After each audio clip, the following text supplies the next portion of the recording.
بسم اللہ الرحمن الرحیم یا ایہا الذین آمنوا لا تقدموا بین یدی اللہ ورسولہ واتقوا اللہ ان اللہ سمیع علیم۔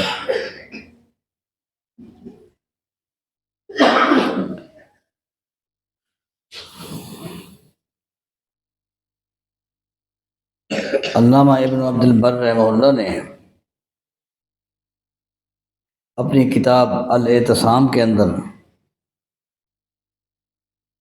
ایک اثر ذکر کی ہے جو بڑی معروف ہے۔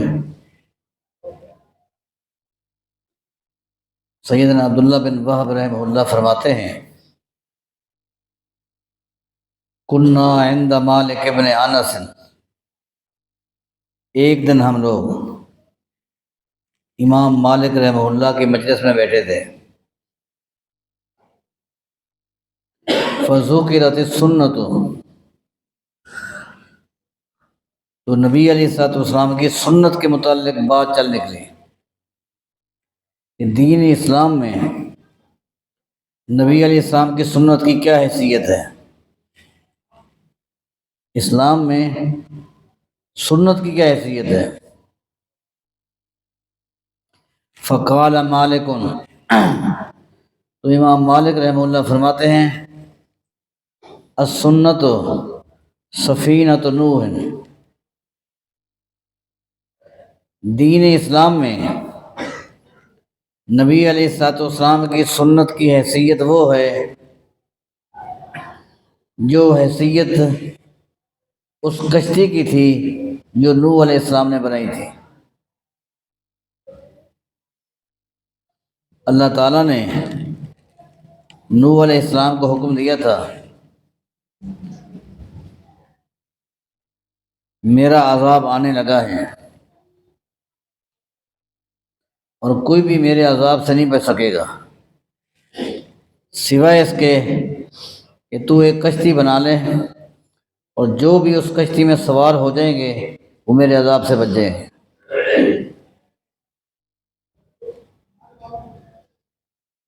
اللہ تعالیٰ کے حکم پر نوح علیہ الصلوۃ والسلام نے ایک کشتی بنائی تھی اور جو لوگ بھی اس کشتی میں سوار ہو گئے تھے وہ اللہ کے عذاب سے بچ گئے تھے، باقی کوئی بھی اللہ کے عذاب سے نہیں بچ سکا۔ حتیٰ کہ نبی علیہ السلام کا فرمان ہے لو رحم اللہ علی قوم نوح احدا لرحم امت الصبی،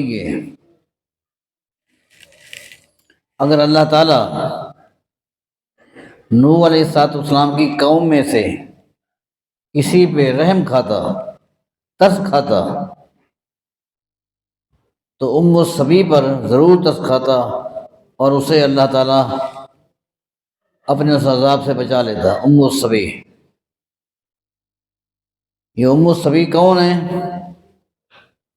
یہ خاتون تھی جو گھر میں اکیلی رہتی تھی اور اس کے پاس خالی ایک دودھ پیتا بچہ تھا۔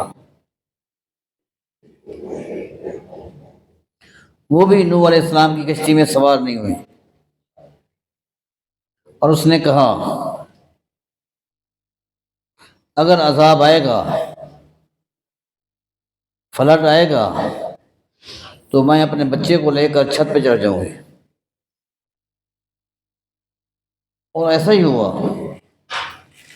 جب عذاب آیا اس نے دیکھا کہ میرے گھر میں بھی پانی داخل ہو گیا ہے، تو اس معصوم بچے کو لے کر وہ اپنے مکان کے چھت پہ چڑھ گئی۔ جب اس نے دیکھا کہ پانی میرے مکان کے چھت پر بھی پہنچ گیا ہے، تو حدیث میں آتا ہے کہ اس کے مکان کے پیچھے ایک بہت بڑا پہاڑ تھا، اس نے بچے کو سینے کے ساتھ لگایا، چھلانگ لگائی اور پہاڑ پہ چڑھ گئی، پانی وہاں بھی پہنچ گیا۔ حتیٰ کہ حدیث میں آتا ہے کہ پہاڑ کی چوٹی پر پانی پہنچ گیا اور پانی اوپر اٹھ گیا، حتیٰ کہ جب اس نے دیکھا کہ اب پانی میرے منہ میں داخل ہو جائے گا، میں مر جاؤں گی۔ اس کو اپنی جان سے زیادہ بچہ پیارا تھا۔ حدیث میں آتا ہے کہ اس نے بچے کو اپنے دونوں ہاتھوں کے ساتھ لیا اور اوپر کر لیا تاکہ میں مر جاؤں، بچہ بچ جائے۔ اس کو بچہ کتنا پیارا تھا، لیکن اللہ کا عذاب آ گیا، نہ وہ بچ سکی نہ بچہ بچ سکا۔ اسی کا حوالہ دیتے ہوئے نبی علیہ السلام نے فرمایا تھا، لو رحم اللہ علی قوم نوح احدا، اگر اللہ تعالیٰ نوح علیہ السلام کی قوم میں سے کسی پہ رحم کھاتا، ترس کھاتا، لرحم ام السبی، تو ام سبی پر اللہ ضرور ترس کھاتا، لیکن ترس نہیں کھایا، وہ مشرکہ تھی۔ تو امام مالک فرماتے ہیں کہ السنت سفینۃ نوح، دین اسلام میں نبی علیہ السلام کی جو سنت ہے اس کی حیثیت وہی ہے جو نوح علیہ السلام کی کشتی کی تھی۔ فمن راکبہا نجا، جس طرح جو شخص اس کشتی میں سوار ہوا تھا وہ بچ گیا، ومن تخلف عنہا غرق، جو سوار نہیں ہوا وہ غرق ہو گیا۔ بالکل اسی طرح امام مالک فرماتے ہیں جو شخص بھی زندگی کے ہر موڑ پر نبی علیہ السلام کی سنت سے متمسک رہے گا، جو بھی زندگی کے ہر موڑ پہ، خوشی ہے، غمی ہے، سفر ہے، حضر ہے، جو بھی نبی علیہ السلام کی سنت کے ساتھ تمسک اختیار کرے گا، تھامے رہے گا، بس وہی شخص اللہ کے عذاب سے بچ جائے گا۔ جس نے نبی علیہ السلام کی سنت کے ساتھ تمسک اختیار نہیں کیا، یوں سمجھو وہ اللہ کے عذاب میں غرق ہو رہا ہے۔ اور ابن عبد البر رحمہ اللہ نے اپنی اسی کتاب کے اندر سیدنا حذیفہ بن یمان رضی اللہ تعالیٰ عنہ کے حوالے سے ایک اور واقعہ نقل کیا ہے کہ حذیفہ بن یمان رضی اللہ تعالیٰ عنہ نے ایک دن بھری مجلس میں ایک شخص سے کہا، وہ جو پتھر پڑا ہے اس کو اٹھا کے لا۔ وہ پتھر اٹھا کے لایا، کہا اس کے پیچھے ایک اور پتھر پڑا ہے، دیکھے اس کو اٹھا کے لاؤ۔ اب لوگ دیکھ رہے ہیں کہ صحابی کیا کر رہا ہے۔ سیدنا حذیفہ بن یمان رضی اللہ تعالیٰ عنہ نے زمین پر ایک پتھر رکھا اور دوسرا پتھر اس کے اوپر رکھا۔ اب پتھر کے اوپر پتھر آ گیا۔ جتنے لوگ بیٹھے تھے مجلس میں ان سے کہا، ذرا غور سے دیکھو ان دونوں پتھروں کے درمیان تمہیں کوئی روشنی نظر آتی ہے؟ سب آگے دیکھنے کے لیے، کہا اندھیرا ہے، پتھر پہ پتھر آ جائے، اندھیرا ہے۔ ہاں، ایک سائڈ سے تھوڑا سا ایک پتھر اٹھا ہوا تھا، پتھر کے ساتھ لگا ہوا نہیں تھا، تو وہاں تھوڑی سی روشنی تھی، معمولی سی۔ کہا کہ یہاں معمولی سی روشنی ہے، باقی پورے دونوں پتھروں کے درمیان تاریکی ہے۔ بیٹھ جاؤ، سب بیٹھ گئے۔ سیدنا حذیفہ بن یمان رضی اللہ عنہ یہی دکھانا چاہتے تھے۔ اس کے بعد فرماتے سنو، والذی نفسی بیدہ، ساتھیو مجھے اس ذات کی قسم ہے جس کے ہاتھ میں حذیفہ کی جان ہے۔ نبی علیہ السلام بھی قسم اٹھاتے تو یہی کہتے، والذی نفس محمد بیدہ، والذی نفس بیدہ، مجھے اس ذات کی قسم ہے جس کے ہاتھ میں محمد کی جان ہے۔ یعنی نبی علیہ السلام بھی اور صحابہ بھی اپنے عقیدے کو قسم کے ذریعے واضح کرتے تھے کہ ہمیں اپنی جان کا بھی اختیار نہیں، کسی اور کی جان کے کیا مالک ہوں گے، ہم تو اپنی جان کے بھی مالک نہیں۔ فرمایا والذی نفسی بیدہ، مجھے اس ذات کی قسم ہے جس کے ہاتھ میں میری جان ہے، لَتَظْهَرُنَّ الْبِدَعُ، ایک وقت اس امت پر آنے والا ہے، اس امت پر ایک وقت آنے والا ہے، لا یرا من الحق الا قدر ما بین ہذین الحجرین من النور، کہ ایک وقت میری امت پر آنے والا ہے، نبی اسلام کی امت پر آنے والا ہے کہ سنت اتنا باقی رہ جائے گی جتنا ان دو پتھروں کے درمیان معمولی سی روشنی ہے،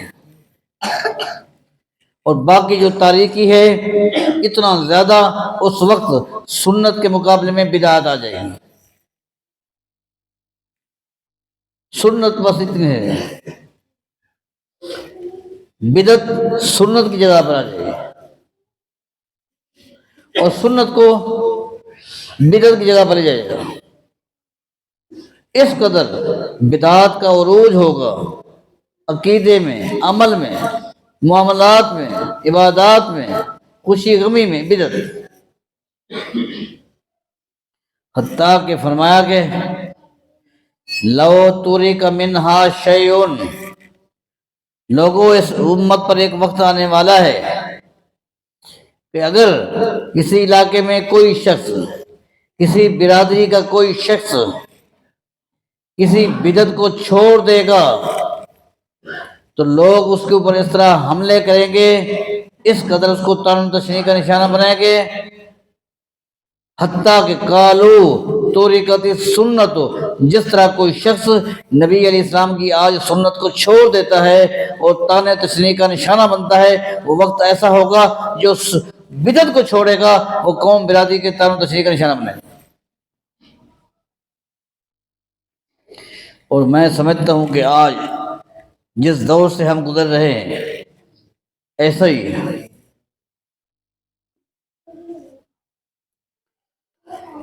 ابھی چند سال پہلے کی بات ہے، میرے پاس ایک ساتھی آیا روتے ہوئے، اس نے کہا کہ اللہ کی توفیق سے میرا عقیدہ صحیح ہو چکا، عمل صحیح ہو چکا،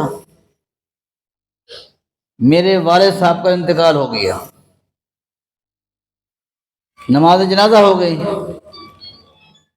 اسے دفنایا گیا، میں نے قبر کے قریب کھڑے ہو کر خالی اعلان کیا کہ کسی بھی حدیث سے کل ثابت نہیں ہے، لہذا تیجا ہوگا نہ کل ہوں گے، کوئی انتظار نہ کرے، نہ تیجے کی نہ کل کی، کچھ بھی نہیں ہوگا، یہ سارے کام عورت ہیں۔ کہتے شیخ صاحب یہ میرا کہنا تھا، وہ کیا کہنا تھا، میرے لیے عذاب بن گیا۔ قبرستان میں ایک عجیب نقشہ تھا، کسی نے کہا کہ اس کے ساتھ بائیکاٹ کرو، اس قدر کیسا مبارک عمل اس کو اس نے چھوڑ دیا، سوشل بائیکاٹ کرو۔ کسی نے کہا ٹھیک ہے، اس کا باپ لگتا تھا، ہمارا بھی تو کچھ لگتا تھا، ہم کل کریں گے، تیجا ہوگا، فلاں گھر میں ہوگا، لیکن یہ نہیں آئے گا۔ کسی نے کچھ کہا، حتیٰ کہ اس نے مجھے کہا شیخ صاحب اب صورتحال یہ ہے کہ میرا سسر آیا اور میری بیوی کو لے کے چلا گیا کہ جو تو نے گناہ کیا اس سے توبہ کر ورنہ اس کو طلاق دے دے۔ مجھے حذیفہ بن یمان کی یہ بات یاد آ گئی، انہوں نے فرمایا تھا ایک وقت آئے گا لو تورک منہا شیئن، اگر کوئی شخص کسی ایک بدعت کو چھوڑ دے گا، قالو تورکت السنت، لوگ اس کو اس قدر طعن و تشنیع کا نشانہ بنائیں گے جیسا کہ اس شخص نے نبی صاحب کی کسی سنت کو چھوڑ دیا۔ اس وقت یہی صورتحال ہے، لہذا یہ قرب قیامت ہے، ہمیں چاہیے کہ زندگی کے ہر موڑ پہ نبی علیہ الصلوۃ والسلام کی سنت کے ساتھ تمسک اختیار کرے، جس طرح اس شخص نے کیا، ڈٹ گیا، 2 مہینے 4 مہینے استقامت اختیار کی، نتیجہ یہ نکلا جو اس کا سسر اس کی بیوی لے گیا تھا وہ بھی اہل حدیث ہو گیا اور بیوی واپس آ گئی۔ استقامت کی بڑی برکات ہے، تمسک اختیار کرو، مت دیکھو قوم برادری کیا کہتی ہے؟ یہ دیکھو نبی اسلام کی سنت کی دین اسلام میں کیا حیثیت ہے۔ یہ دین ہے، دین ہے ہی اللہ کے نبی کی سیرت کا نام۔ آپ کی سنتوں کو نام تو دین ہے، یہی تو ہے۔ سلف صالحین کو دیکھیں، صحابہ کو دیکھیں، تابعین کو دیکھیں، تبع تابعین کو دیکھیں، وہ نبی علیہ السلام کی سنتوں کے ساتھ کس طرح محبت کرتے تھے، کس طرح پیار کرتے تھے۔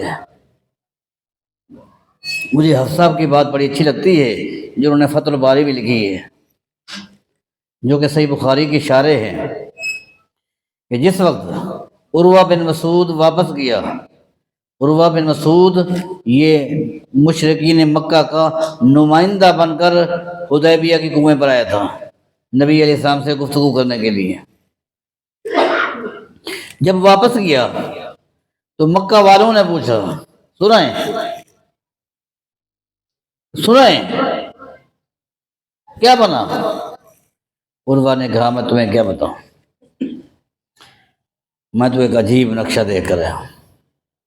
تم جانتے ہو میں کہاں نہیں گیا، ایران گیا، میں شام گیا، میں کہاں نہیں گیا، روم کتنا عرصہ رہا تمہیں پتہ ہے، لیکن ما رأیت احدا یحب احدا کحب اصحاب محمد محمد، زمین کی پشت پر میں نے آج تک کسی جماعت کو نہیں دیکھا کہ جو اپنے قید اپنے لیڈر سے اتنی محبت کرتی ہو جتنا صحابہ محمد سے محبت کرتے ہیں۔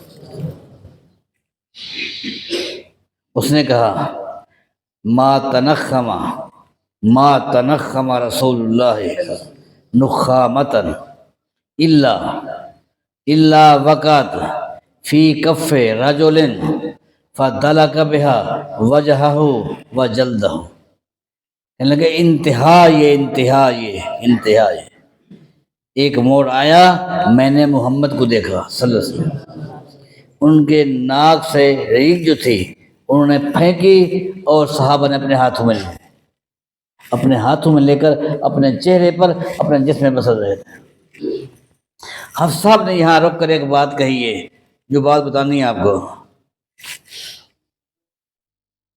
وہ فرماتے ہیں جو جماعت نبی علیہ السلام کے لعاب کو ریگ کو زمین پر نہیں جانے دیتی ہے، کیا وہ جماعت نبی علیہ السلام کی سنت کو احادیث کو فرامین کو زمین پر پھینکتے ہوں گے؟